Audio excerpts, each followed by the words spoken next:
Welcome to Under the Onion Skin, the podcast to get closer to independent animation directors and get to know some behind the scenes of their short films. My name is Giulia, and each time I talk to a different director about a short film they made. With this podcast, I hope to be able to capture a glimpse of what I love mostly about festivals, to have something to listen to when we're back to our regular lives, but above all to celebrate beautiful films, talented artists and storytellers. Welcome to Under the Onion Skin. I had the chance to record this chat with Estonian director Sander Joon in March 2023 in Lisbon during the festival Monstra. I particularly want to thank Sander for being the first director accepting to take part in Under the Onion Skin when the idea was very early and I still was trying to figure out what to do. In the background, you will hear a cafe in Lisbon while we talk about his multi-award-winning short film Sierra, a 15 minutes in 3D produced in Estonia in 2022. In this episode, among other things, we talk about teamwork, inspiration, and dynamic scenes. Last year, It was last year. It was the premiere, and the film was screened after a film that was the most saddest film ever. So they put Sierra to be there as a kind of a relief film. And when the film was screened the second time, we were waiting outside for the Q&A because we had seen the screening already, which was a really grim screening. And there was a girl coming out from the screening crying because of the last film. And they were like, no, don't go. But usually I think it's good. Sometimes they do this on purpose to put, after a grim film, something happy, because then they will appreciate it maybe even more. Yeah, that was the thing that we were also thinking, that the film, it's a nice thing that the whole screening is a bit grim, so then maybe Sierra will stand out. Yeah. But the whole, when the whole screening is really in dark tones, then you can't really switch the mood that easily. Okay, it's probably made on purpose, to exercise this moment. Then you have a laugh and then you move on. Well, Sierra is also built like this. It's playing with this tragic moments and with some funny moments. Something is blowing up, and then right after that you have this comedic moment. It's true. So as I mentioned, going to Ottawa was a relief for me to see that the film is actually, as I intended, it's a funny film, but with the strong, somewhat strong impact. So it's nice to, because in Clermont I didn't have so many people coming after and asking about the film, but in Ottawa it was I don't know, the audience was really good.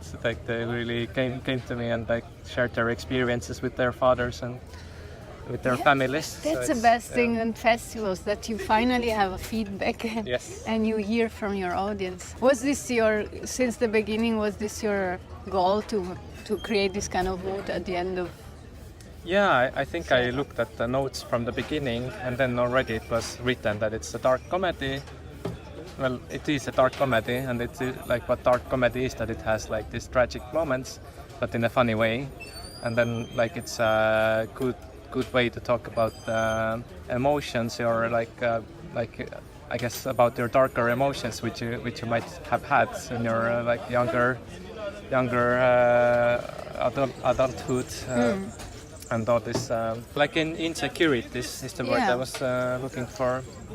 So at this moment these are these feelings are super serious to you, and when I look back to it, it was super serious, but now I feel like I was a bit overreacting. But with this film I was trying to bring back these feelings, how it was to be in this moment where you're not sure where you are gonna be in your life after 10 years.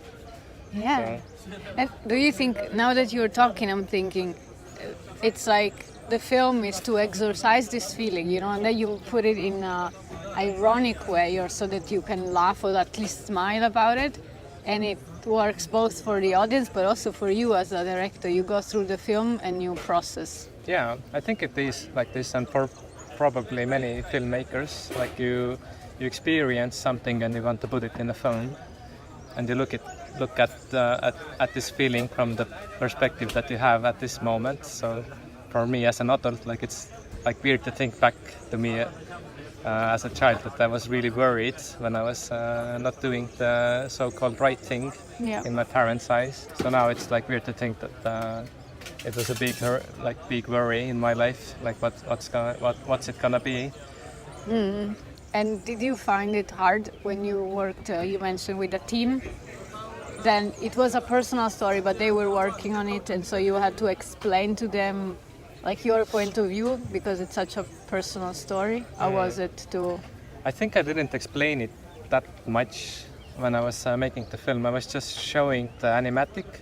Yes. And I was explaining, I guess, like what's it about generally, but I didn't go too deep when I was explaining the film, because I wanted to keep I wanted to keep it open as well, like what's the film gonna be, and because it's a teamwork, I felt like when you keep it open, maybe there's more chance of animators putting themselves in the film as well. Perfect. Yeah, exactly. So this is like I guess the whole meaning of having other people working on your film, not working for you, but also they feel like they're putting themselves in the film as well. Mm-hmm. And so when delegating this work to the animators, you felt like, sure, it's my story, but it's very good if you're putting your own skills, but also point of view. Yeah. Yeah. How many animators you said? There was 3 animators, and at the same time there was a maximum 2. I think there wasn't like a moment where 3 of them were on the project at the same time. So it was like, for me, it was also like the first time to have animators. So I felt like 2 is the maximum I can actually handle, because they are always waiting for a new scene. So for me, like for this, it's a full-time job to prepare the scenes. Yeah. So you have to always because making your film, your dream is that you can animate everything, but the reality is that you have to manage everything. Very true. And you always have to think like think of this in this way, that no one is waiting for input.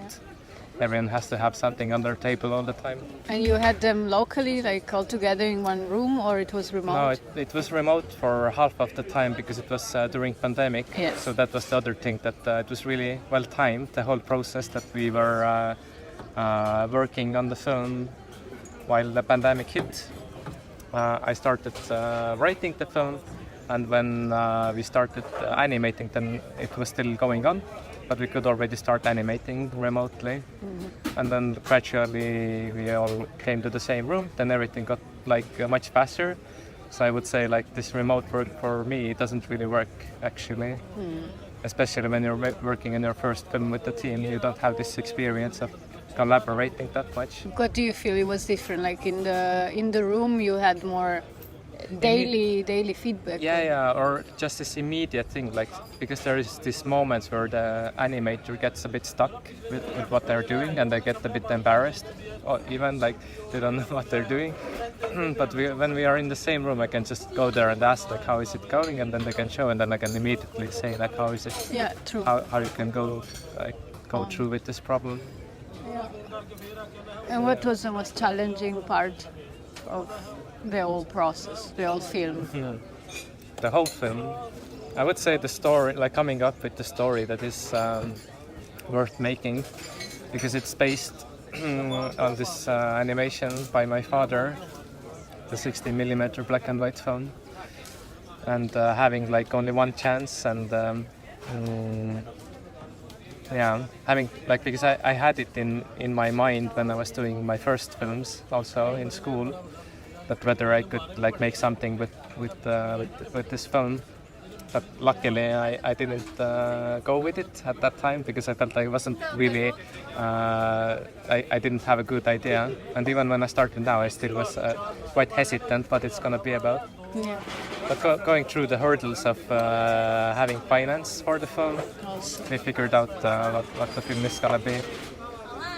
And the first time we asked for funding, it didn't actually get the funding, and the feedback was that it should have like more concrete story or some main character at least.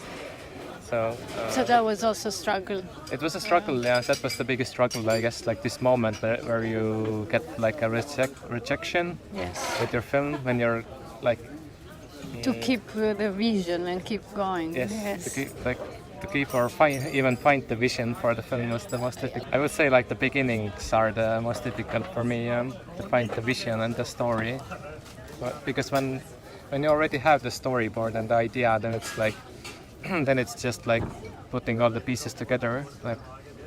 Like what's the best kind of editing and stuff like this is like playful for me. But yeah, writing the story or finding the right way to tell the story is the biggest struggle, I would say. Yes. Also, as Joanna said before, it's once the story is there, you just have to animate. Yeah, and I really agree. Like it's for me, the technical parts are the most simple things. Yeah, I would say the simplest part is the technical part. I noticed at least that both Velodrome and Sierra, they all have these racing scenes, and it keeps coming. And before you mentioned that you wanted to make a film with like thinking about your father's work for some time, and it was already some kind of racing situation. Do you think it's? I think it must have been subconscious then, because at that time I was more looking at Lance Armstrong. Yes. And I was looking at this documentary, and then like this was the main inspiration for the film. But it must have been subconscious, because my father's film was also there. But I wasn't connecting the dots at that time. And also the film by Masaaki Yuasa, Mind Game, which is also like this really dynamic film. I was trying to do something like close to this. So these two are the main inspirations at that time. But maybe also for Sierra or not, because there are all these... Yeah, definitely. I was coming back to looking at Velodrome and also Mind Game, how all the dynamic scenes have been put together. Because for me, it's Mind Game is kind of the essence of dynamic film. I remember seeing it the first time. I was really amazed by the whole film, but now I'm like more amazed by the technicalities of the film. So I go back to the film because of this reason. So yeah, like this, Masaki's work has been like definitely like a big influence on me. And I mean, it's unrelated, but now makes me wonder, in your next ideas, which is the feature, is there some racing scene? There must be something dynamic happening, definitely. But I can't say it's about chasing. There must be a chase scene or something dynamic at least. Yes. Otherwise it wouldn't be Sander Joon's film. What was the thing you learned from Sierra?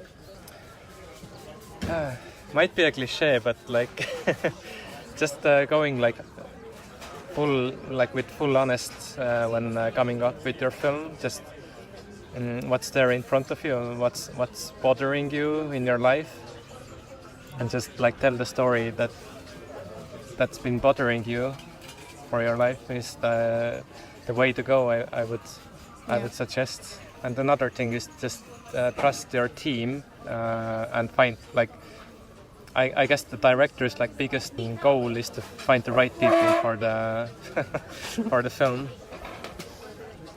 Because I'm really it's hard as well, but you but you also know because the musician composer for Sierra is the one who I was just like a big fan of, and I felt like this when he would make the music for my film, then it would be like the perfect score. That's the thing I was looking for. And then when I wrote to him, it took me several days to build up the courage to actually write to him.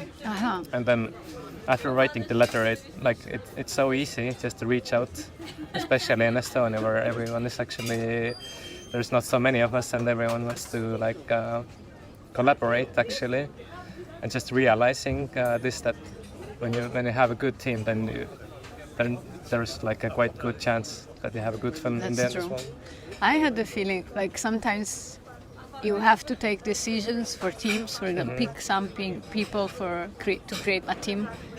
And sometimes you don't have too much time. And I have the feeling sometimes it's like a gamble. You're like, okay, I picked you, or I pick you, and I don't know how it's gonna work, but I hope it's gonna be nice. Yeah, it is a gamble, and it's this trust thing as well. And there is a lot of testing, and there's also lots of figuring out, as we talked before as well, that every animator has their own strengths and weaknesses. Yes. So you have to find the right scenes for every animator as well. So you have to really like read who's in your team as well, like what are their strengths, and like make them collaborate as well somehow, like how these scenes will work together, and having like a good sound designer as well who gives you also, who asks you questions how you're gonna, like what like Matis Rei, the composer, asked me like, what do you want to say with this scene, like and then you have to like rethink like what are you actually trying to say. And when you have this kind of team members who are like also like asking the right questions, asking the right questions, and